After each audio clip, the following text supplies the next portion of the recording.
Often it is putting perspective is a great strength to apply. So if I'm starting to get upset about something, I think about it, and I'm of the age where I know a lot of people who are no longer with us.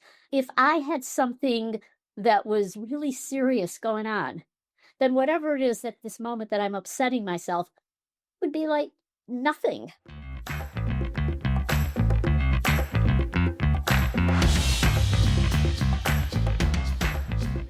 Hello and welcome back to another episode of the Thrive State Podcast. I am your host, Dr. V, triple board certified MD and performance and longevity expert. And on today's podcast, I want you to really have access to a resource that I think is going to be so valuable for yourself, for the people that you love, and that is really an advocate for you to become your best medicine. There is certainly a lot in the healthcare field right now where access to doctors, access to healthcare providers are being limited. We have a lot of sick people and not enough people being able to have access to those people. And I'll have to say that speaking from a provider coming from that system in the past, there is a limited amount of time we can really spend with patients to really get through the root causes of so many disease processes. And if you've been listening to my work for a long time, you will know that a lot of those root causes is really how we live our life. The thoughts that we go through, the emotional stressors that we feel on a day-to-day basis actually is what controls our biology. Our identity becomes our biology. Unfortunately, if you were like me 10, 15 years ago, I wasn't aware. Well, I shouldn't say I wasn't aware. I was living an identity that, I didn't feel like I had any control over. And it was a victim mindset. And it was leading me to have a lot of stress in my life that eventually produced chronic disease.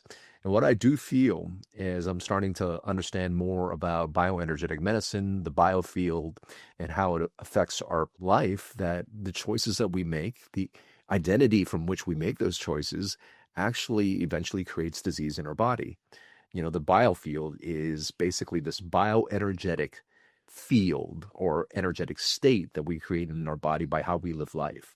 That field ultimately dictates the hormones and the chemicals and the energetic messages that we're giving to our mitochondria and our DNA, and that affects our health. And so on today's podcast, I give you a resource that really allows you to remember that you are your best medicine, an advocate for you to know that you are in ultimate control of your health, your destiny, and your reality. So if you are new to the podcast, welcome in. I'm Dr. V, and I hope to be a resource for you to remember just how great you are.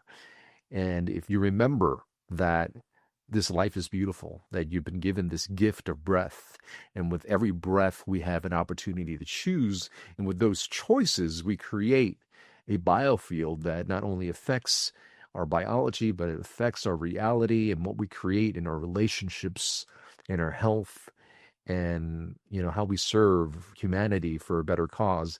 This is a place for you. And if you're new here and you want to learn more about health, longevity, or just how to be the best version of you, I invite you to maybe pick up some resources that I put together, breathwork exercises. There's also a digital version of me that you can interact with for free. Go to Thrive State Starter to get access to all the performance and longevity resources. It's my gift to you. And if you want to dive in a little bit deeper and you haven't already, go ahead and pick up a copy of my book, Thrive State, at thrivestatebook.com. If you've been following my work and you resonate with my work and you want this work to continue to grow, please do us a favor. Wherever you're listening to this, please subscribe to this channel, engage with this channel by sharing with your friends and family members, entering things down in the comments, because it will really help our mission of reminding people that they are their best medicine of be possible. And so on today's show, I introduce you to a remarkable woman. She is 75 years young. You could see the ripping deltoids and biceps that she has, but she has really turned her life from places of pain to real purpose. And she's developed a resource for people who are looking for health support, whether it be a patient looking for health support or clinics looking to bring better support to their patients in this concept of health coaching. I really do believe that I've reversed my chronic disease and biologically aged backwards by waking up to how I was living my life. And if someone has resources and the tools to just remember how they're approaching life, that they really start to have access to not only take control of their health, but their reality, their future, and living a life of joy, of energy, of abundance moving forward. So, ladies and gentlemen, please enjoy this conversation with Dr. Sandra Scheinbaum. Sandra Scheinbaum, welcome to the Thrive State Podcast. Thank you. It is a pleasure to be here. I'm really excited about this podcast because one of my core messages to my audience is you are your best medicine, and how we live our life is medicine. And I do believe in the acute care system we have currently, and doctors not really being trained on behavior management and how to get people to actually live a different type of life. We miss the mark. And so I'm excited to dive in. But before we dive in, there's a portion of the show called the 5 to Thrive. 5 questions, less than 30-second answers each. And if you win this version of the 5 to Thrive, you get a meal, a healthy meal on me, health coach approved, the next time we connect. So my question to you, Dr. Scheinbaum, would you like to play the 5 to Thrive? I'm all in. All right. Here. Question number 1 is, in the past weeks, what in your life has brought you the most joy? It's playing with my 2.5-year-old twin grandkids. There is nothing better than being a grandma. I can't wait. I have a 4.5-year-old, so I know I have to wait for a little longer, but that is beautiful. Question number 2 is, what did you want to be when you grew up as a child? I wanted to be a dancer. I wanted to be on stage as a dancer. Wow. Judging from your And I body still take that. composition, yes, I could tell you keep up on your physical exercise. Question number 3 is there anything you're struggling with right now? It's struggling to not give my friends and who are my contemporaries advice. I'm 75 and I want to tell them, get in the weight room, and I have to pull back, not give advice. Question number 4 is, what do you hope to see the future of health coaching to be? That there is a health coach in every primary care office helping people with lifestyle change, because that will reduce incidence of chronic disease and reduce healthcare costs. And question number 5 is, how do you want to be remembered? I want to be remembered for founding a school to train health coaches, training millions so that we transform healthcare around the globe. You won the 5 to Thrive, which means a healthy meal on me, functional medicine coaching academy approved. That is. So, Sandra, I know you started off your career, you were a teacher, and then I also believe you were in clinical psychology.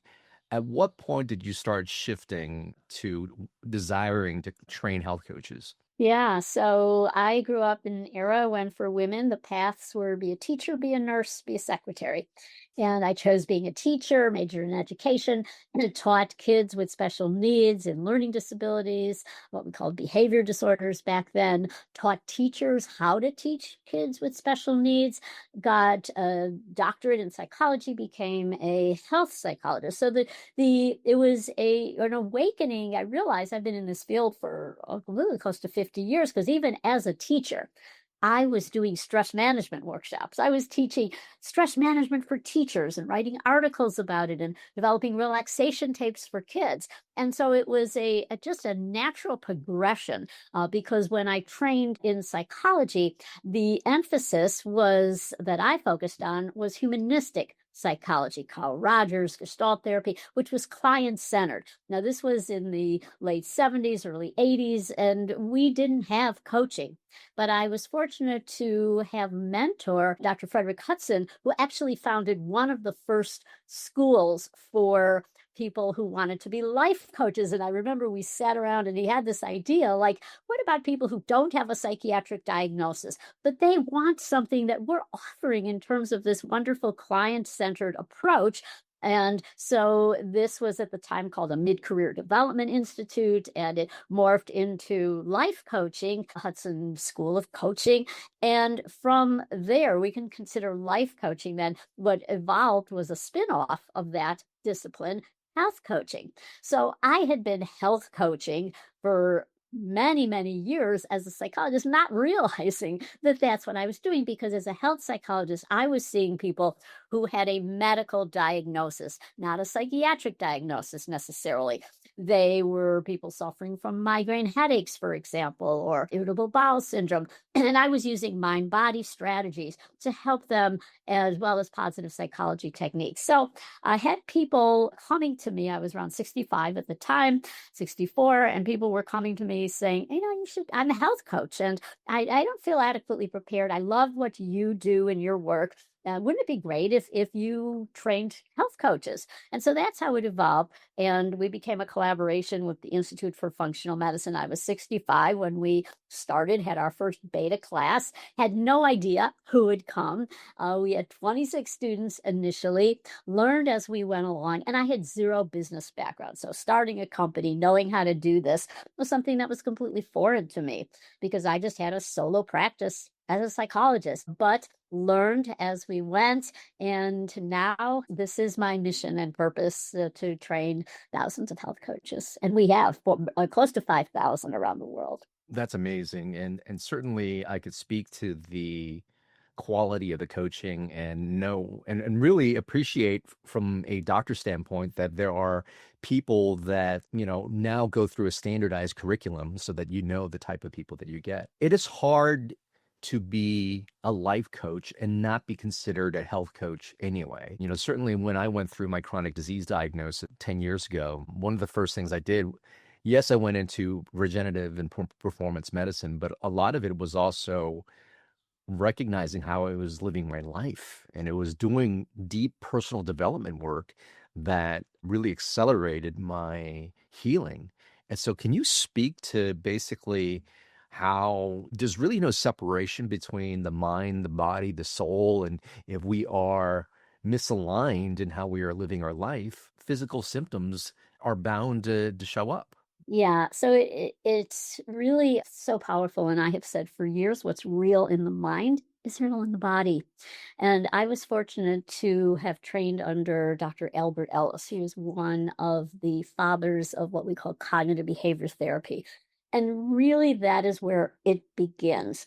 It is our interpretation of events, the language, our self-talk, what we say to ourselves.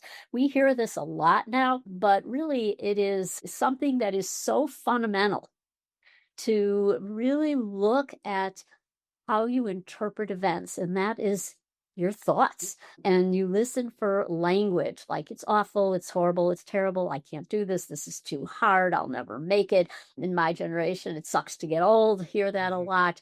And it is this overgeneralization. It's a faulty logic, faulty reasoning. That's what I learned from Albert Ellis. And so it is, you dissect that, you tweak it, you change it.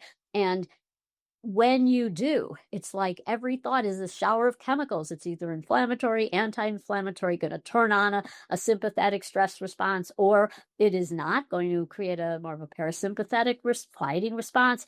And so it's a matter of catching those thoughts, realizing how it's the thoughts that create then those emotional states that aren't really helpful for you. And then you are immediately feeling a state of psychological as well as physiological stress.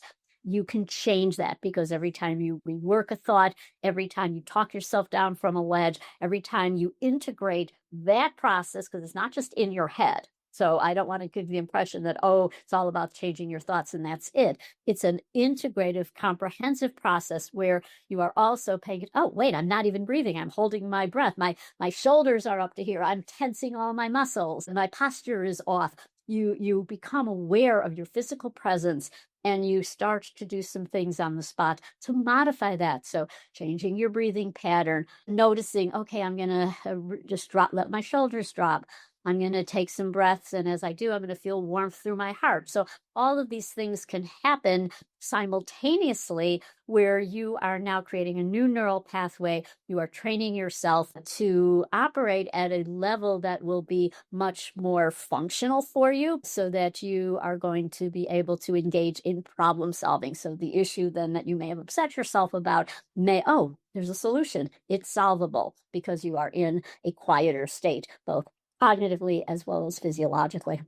I recognize to a certain degree, many people feel that those thoughts are real. They run their life, their entire life through the same type of limiting thoughts, usually based around inadequacy, worth, scarcity, separation from others, but it feels real. And to be able to, tap into the awareness that there is immense amount of love, connection, and safety for who you really are as a person, just because you are alive and you're breathing now, is far from what somebody's personal reality is. And their personal reality not only becomes, part of their personality, but it also dictates kind of their health symptoms. I remember that's how I ended up getting chronic disease. And so sometimes it takes a big whack from the universe, chronic disease diagnosis, losing a relationship, blowing up a business, for people to wake up. But in the clients that you work with in the past, is there a gentler form of an awareness that you can ease people into, maybe suggesting that those thoughts are not real, that there's other pathways that's available for choice? Yeah, so it's often going back and really kind of slowing down your thought pattern and asking questions about it. So challenging in a way that's gentle, but it is a challenging process. So, for example, if somebody says, "My child, I had a horrible childhood," for example, okay, that is their belief, but that's not an accurate belief, because according to logic, if you have that thought that my childhood was horrible, that means every moment from birth to the end of your childhood years was horrible. And so I would ask them that, well, is that, tell me about that. 100% of the time, think back when you're in school, when any sports you loved to play, any games, any friends you had, any you remember ever laughing. You remember enjoying, oh yeah, well, I had a teacher who believed in me. And then they'll say, well, but my mother was horrible. I had a horrible relationship. And again, we would challenge that. To be accurate, to that statement to be accurate, it means 100% of the time. So then they would pull back when they really thought about it. Well, yeah, I do remember that, she always picked me up from school. She saw how my day was. And it's we're not denying the reality that there were things that occurred, that your mother did some things that were harmful for you.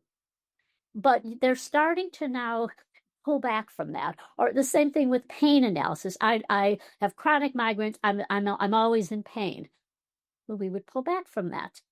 100% of the time. Was there ever a time? Tell me about a time when maybe you were so engaged in something, in such a state of flow, that at that moment you had no conscious awareness of your pain. Well, yeah, I went to a movie and I realized I was so involved and engrossed in the movie, I didn't think about my pain. So it is a different orientation, and then there's words that can be changed. So instead of awful, horrible, or terrible, well, it's inconvenient. We would ask, quite, is this worth dying over? And then talk about, the inflammatory response. Often it is perspective is a great strength to apply. So I use this all the time personally. So if I'm starting to get upset about something, I think about it, and I'm of the age where I know a lot of people who are no longer with us.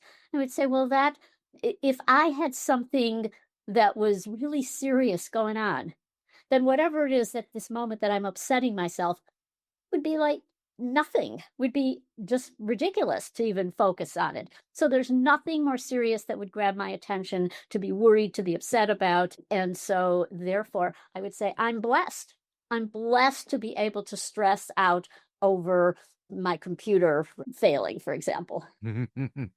I think the awareness there has been the really key indicator and dictator of my work now. I'm doing a lot of work around bioenergetics and really how we look at life, the lens in which we look at life. That lens kind of almost dictates the thoughts that go through our body and therefore the emotions that we experience. And that energy also then dictates all the hormones of stress and the molecules of stress that affect gene regulation, and that affects how our mitochondria is functioning. I mean, so it's like the identity we create almost kind of creates these disease states, and waking up to how we've been living life starts to transform, which is why I find the study from UCSF, the ACEs study, which is the Adverse Childhood Event Study, that demonstrated people that had reported these childhood events where there was drug, alcohol abuse, neglect in the home, had, more prevalence of mental disorders and physical health disorders as they get older. And so recognizing that and recognizing what it does to our nervous system is a big clue. But, I think seeing many people who have gone through doing personal development work, the deep inner work, and working with coaches, both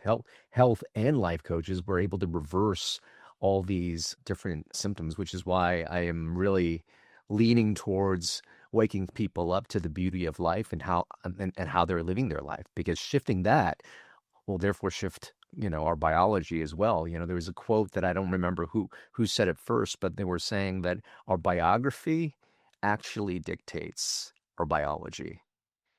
And so what do you say to someone who, might be at a point in their life where they're feeling like things aren't coming together and they might have physical symptoms? What is the power in potentially changing our story and our biography, and what would that do to somebody's health? So it first starts with looking back at elements of our story. Let's say we have a high number of adverse childhood events, and many, many people do, to see it as a mixed bag. And it's not black or white, it's not all or nothing. So, yes, they had those worst events, childhood trauma. They also had positive events. And so I would have them look at that. And in positive psychology, which is focusing on what's right with you, not what's wrong with you, how did those experiences build resilience? Yeah. I belong to a network of entrepreneurs, and just about all of them had, myself included. I lost my father when I was 9. How did that create resilience? How did that shape your drive, your determination to go on and create great things, to live a good life? And a big part of positive psychology is to focus on it. You focus on what you can take control of in the present. All right, so these things happened to me. Okay, they were unfortunate, and I'm here now. What do I want to do? How do I want to create joy for myself and others at this moment, right now? Because I also have to let go of the past, of the future. I hope that I will have good things in the future. I'm setting that intention, but I can't prove. This is unknown, and so the anxiety of what if this happens, and I can get really carried away listening to the news. What if, and get into a real state, but at the moment, I feel grounded. I can feel I'm taking a breath, and I notice what's working well. And I just do this body scan of appreciation for what's working well, and having that sense of safety. Because it is, at the end of the day, when we look at the parasympathetic versus sympathetic response, it's either safety or danger at some level. And so you focus on those feelings, that awareness of safety at the moment, and letting go of things you can't control in the past, in the future. Hmm. As a 9-year-old daughter or child losing their father, what meaning did you give to that as a 9-year-old, and how has that evolved over the years? Yeah. Well, it was an early recognition that death happens, because I lost my father when I was 9. That summer, I had a really close friend who was thrown from a horse. She was 7, I was 9. Remember that? Then an aunt died. I had a whole series. And so it was just an acceptance of death. But that really it also led to some panic attacks when I was in my 20s, because I always imagined I was having a heart attack. But I was able to find mind-body medicine. I happened to enroll in a workshop when I started my doctoral program on biofeedback. And so what that led to, it not only was I able to control my own panic and anxiety, but to teach literally thousands of people how to stop panic attacks, how to create a state of inner calm as opposed to anxiety. So it created also a real drive that I wanted to live fully because I knew that life is short. And so I wanted to see how I can live fully and accomplish as much as I possibly could while What I'm I here gathered on Earth. from that story you just shared was you were a 9-year-old and you saw these things happening, and it was probably not until maybe uh, you know I'm gathering to guess maybe decades later that you had an epiphany. But during the time afterwards, I'm hearing that you had panic attacks, that your body was potentially, reliving some of the fear of losing people that are close to you. For me, I'm starting to recognize those periods in life where it doesn't feel so good. But now that I'm on the other side of just some of the issues that I've had before in the past, I'm constantly working on myself, that it was our way of learning into building that resilience. And it also gives me the confidence of knowing, when I've gone through something, just how powerful that those periods were of not feeling good for myself, or actually carrying chronic disease in my body, because it gives me a knowing on the other side once you've done the deep work of just how things are. And so, can you speak to that a little bit? Can you maybe speak to maybe what the meanings you had, or what you were going through when you were having those panic attacks, and what type of meaning you have now? Because it really does seem that you've gone through that pain, and that pain did last a while, but it ultimately turned into purpose. And the context in which I'm asking this question is that I know probably a lot of people listening right now might be going through some sort of pain or adversity. I hope you're enjoying the podcast so far. If you are, I just wanted to let you know, join our community. There's so many free resources and a great community of people that desire health, happiness, human potential, to have more in their life, more health, more energy. And when you have those two things together, you could create more happiness, more abundance, whether it be financial, romantic, all these things in your life. And if you're just starting out, you don't know where to go, just sign up for thrivestatestarter.com, because in there you're going to get a bundle of information that includes a longevity ebook, a longevity and performance resource guide, lecture notes that come from my keynotes at Google, at Fortune 500 companies, all the insights in that keynote in lecture slide form given to you. And then finally, breathwork. I share 3 powerful breathwork exercises to access calm, which really gives you clarity and peace during the day, to access energy if you need to wake up and really motivate yourself, and finally a breathwork routine that you could do every single morning so that you could be very intentional with how you create that day. You can find all this stuff delivered free to your inbox at thrivestatestarter.com.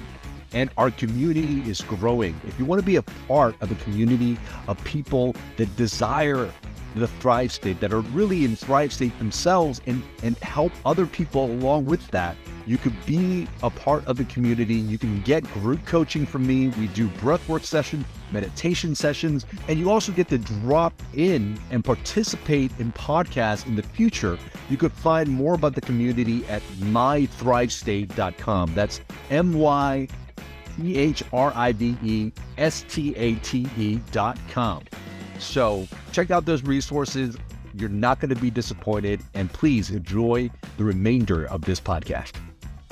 Yeah, so panic attacks happened when I was in my early 20s.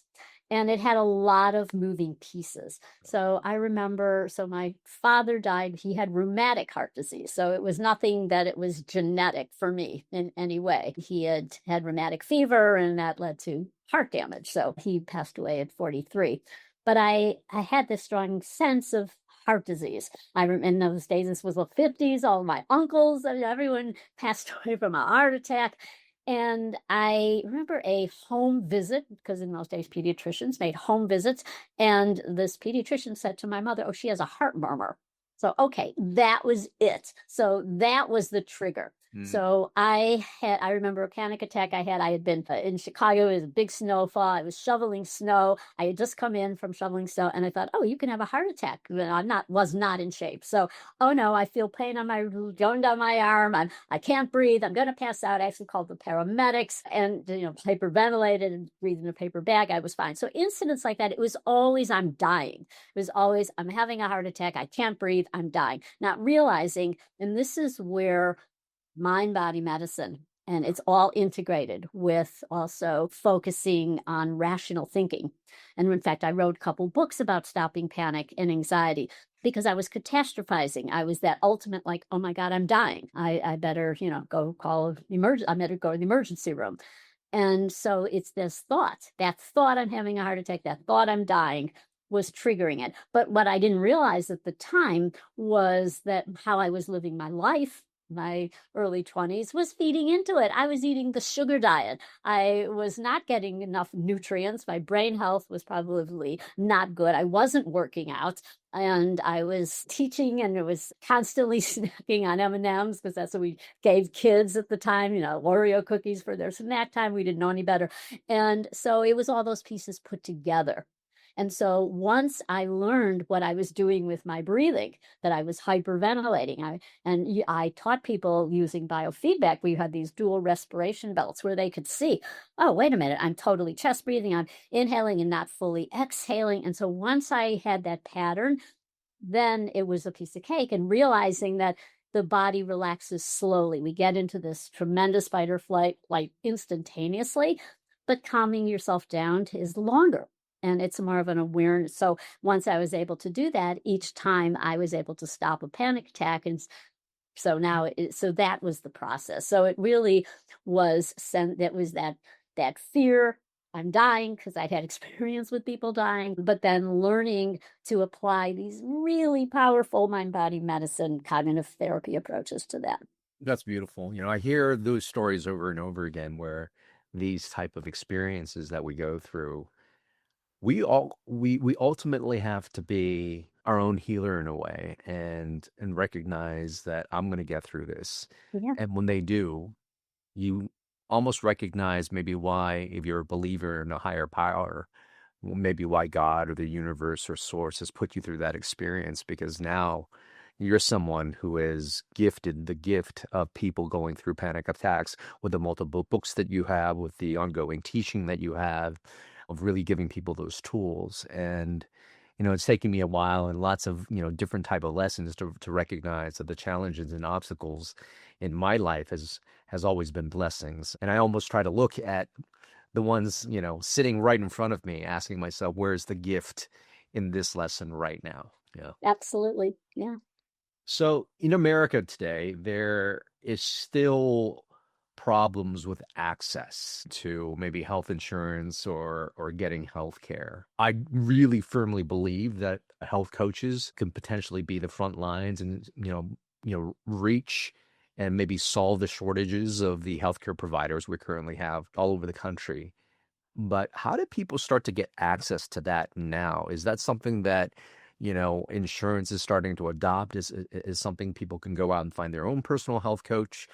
And if I was a clinician wanting to improve my delivery of care for finding a health coach, what are the steps in terms of like how they should think about that, and how they should think about potentially the financial feasibility in additional hires? Yeah. So let me start with the second part of that, because I just moderated a panel for the Institute of Functional Medicine's annual conference, and we had 4 doctors on this panel, and they all swore by having a health coach.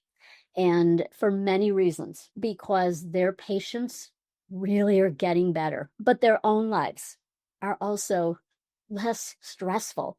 As one doctor said, I don't have to answer that same question about which kind of flour is okay on the elimination diet, because I'll turn it over to my health coach. The power of that coaching process is because it is client-centered. It's about asking the right questions. Doctors are not trained in that way. And it is really what we used to call bedside manner, where you are really there with somebody, they feel understood, heard, acknowledged. And doctors have so many pressures right now. They're overworked. They have so much they need to document and enter in their records. And so then they have administrative demands, how long they can see people, because they have to see so many patients in a week. And when somebody has a health coach, they see that coach more like their peer. And so they're able to tell them things that they would never tell the doctor, because they're still seeing the doctor as the authority figure. They might be, depending on their culture, particularly, they might be embarrassed or feel shamed to say something, or they're considerate. Oh, this doctor has a waiting room full of patients. I don't want to take up any more of their time. This is a silly question. But they'll take that the coach is spending that time.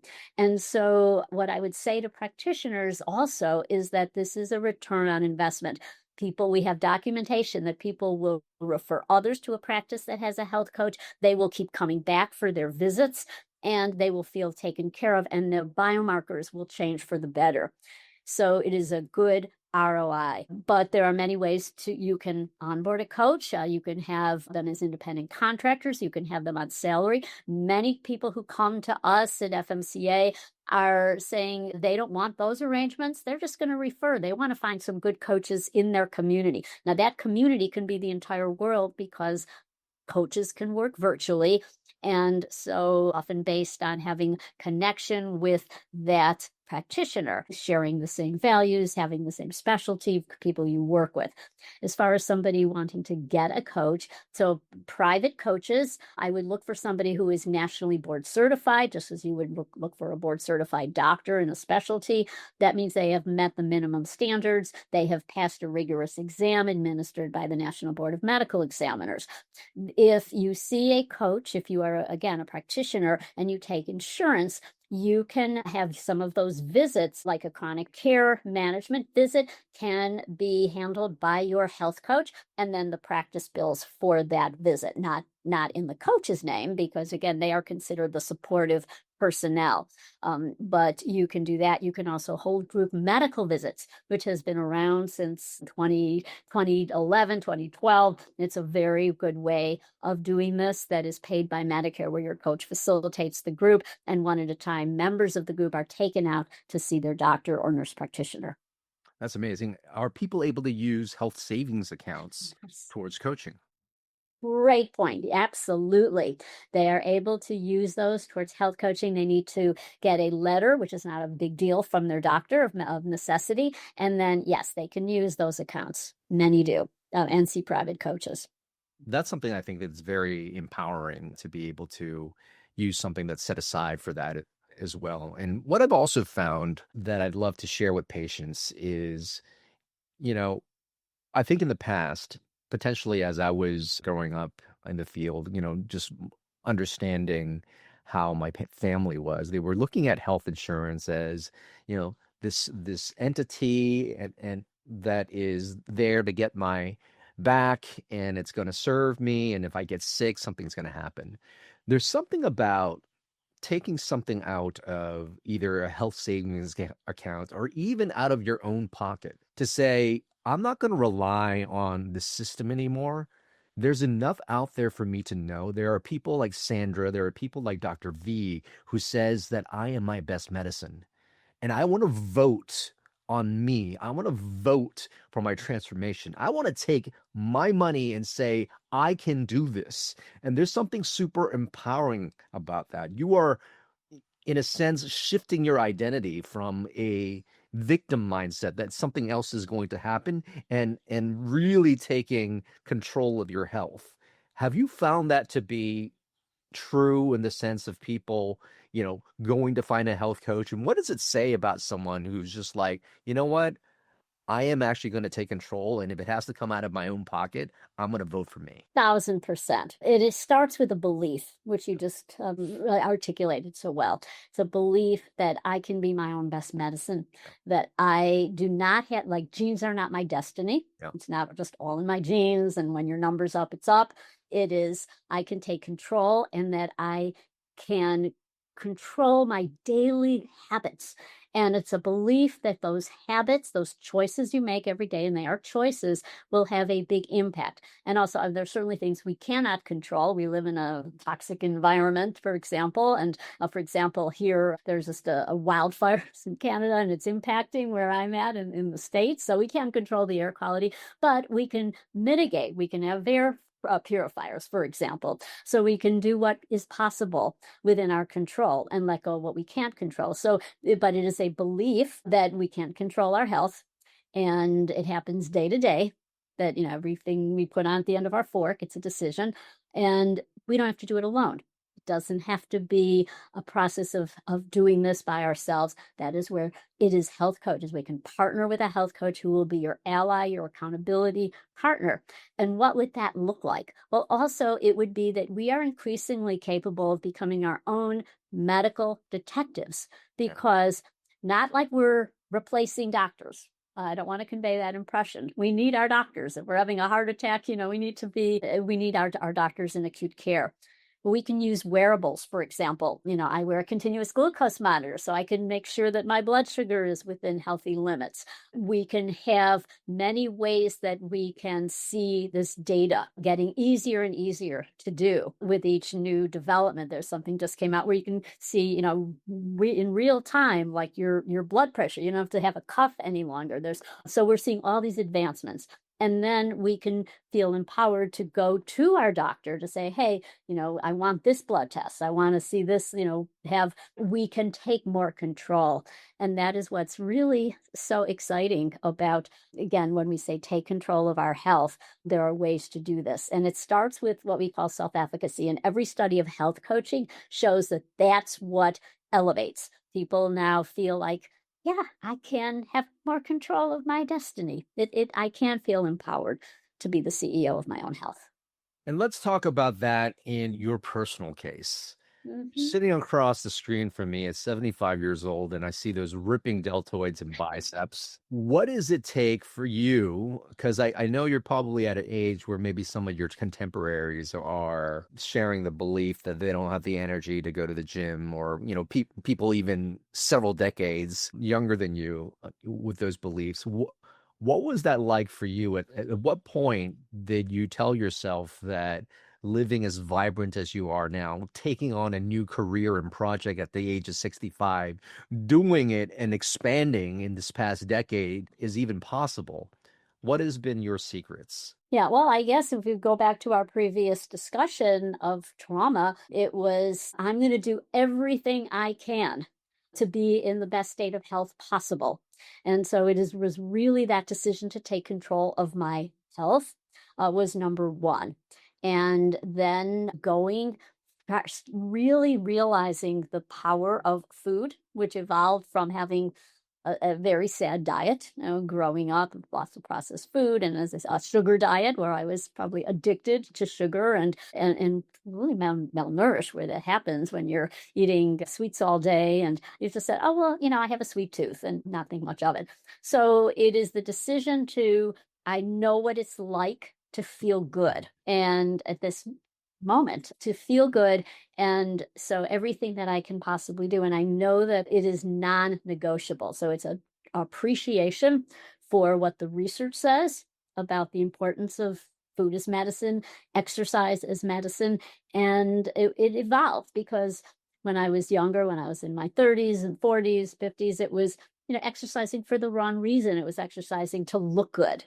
Yeah. As opposed to now, it is to feel healthy and to preserve health, to preserve muscle first and foremost. So it is every day committed. And so now these are just habits. Every time I'm waiting for my pour over coffee, I will do air squats. I do a headstand every morning. I do handstands every morning as part of my little modified yoga routine. And then many different ways of getting to the gym and doing strength training, whether it's working on things at home, like doing push-ups, which I do.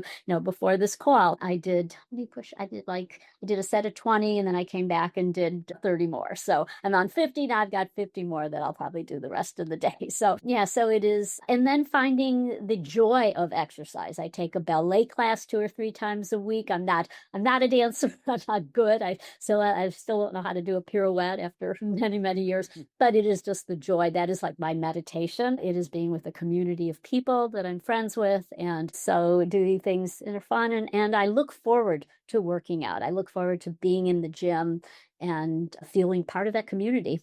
Yeah. Well, that's beautiful, and you've maybe just summed up what it looks like, and what the epitome of you are your best medicine is.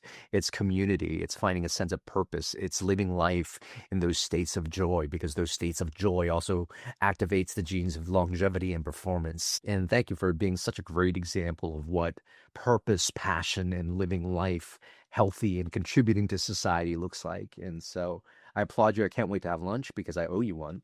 But before we go, and before I ask my last question, where do patients and where do clinics find out more about health coaching if they wanted to, either get a health coach for themselves or as a part of their practice?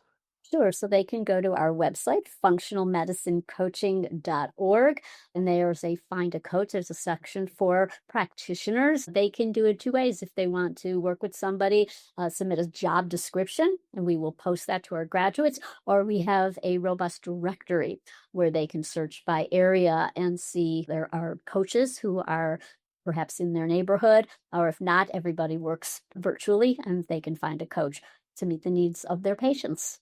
You know, some people listening right now who've just seen how vibrant your life is, if they were interested in becoming a coach, what would you say to them, in terms of how they should consider this to be a potential career path for them, and what might be some initial steps? Are there prerequisites before applying to be one? Yeah. The prerequisite is to have a willingness to serve others, to be a good listener. You don't have to come from a healthcare background. About half of our students and graduates do not. They're career changers. They come from corporate. We have paramedics, we have farmers, all walks of life. But this is a career that gives you joy. Many retired people choose, retired teachers, retired doctors come to become a health coach. They can do it from anywhere, and you are really experiencing joy, because when you are in this encounter with a client doing this work, you yourself are personally transformed. Even learning it, people who graduate say, just learning all this positive psychology, all this, my communication skills are so much better. I was speaking to somebody who's a former teacher. She went through our course. Her husband became very ill, and she came up to me recently and she said, Sandy, if it wasn't for going through your course, and she's not coaching, she's using this person. She said, if it wasn't for going through this course, I would not have been able to be the caretaker to manage things when my husband was ill. So you basically saved his life because you offered this course, and I was able to take it and use it so well on a personal level. Just because I know some people might be curious of the process, what is the training like? Are there different type of curriculums or a standard curriculum, and how long is that? Yeah, so it is 12 months, and they're learning functional medicine principles integrated with positive psychology, mind-body medicine, and very critical coaching skills. It is an experiential program. Of course, there are webinars and readings, but most of it is small groups. You have a group of cohorts, 10 or 12 people, for example, with a facilitator. You meet very intense, meet for a year, and you are so close. Many of those graduates still get together with their cohort groups. They support one another. And so that is the model, where you are actually practicing coaching, practicing being a client yourself through those interactions. Wow. Well, I see you. I see your mission, and I thank you not only for myself, but for the entire healthcare community. And very curious as to what your answer to this question now is: of everything that you've seen and experienced in life, what has been your best medicine? Best medicine is just taking a breath and savoring that life force, and at the same time just it feels good to be alive. I'm alive. I'm here now. And how can I do something worthwhile at this moment? Oof. Hashtag we get to. With this beautiful breath, we get to choose and create and play and love and share. So thank you, Sandra, for being on the Thursday podcast. Thank you. And I should also say I have a new book, Your Health Coach Will See You Now. So if anyone is interested, where it goes through much of what we talked about. Beautiful. Thanks again. Thank you. I hope you enjoy that episode of the Thrive State podcast. And if you're finding that this content is really helping you and your family members, please consider supporting our mission and our cause of elevating health, happiness, and human potential for people all over the world.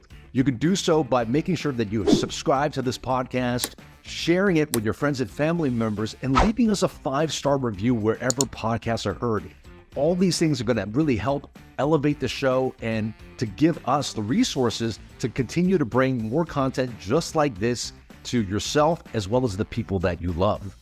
If you haven't already, you might want to consider joining our community. We actually have a community where people get to engage with me in group sessions, where we do breathwork, meditation, where we do challenges together, really to be able to get us access to health, happiness, human potential, so that we could have longevity and performance in our life as well. You can check out our community at mythrivestate.com. That's mythrivestate.com.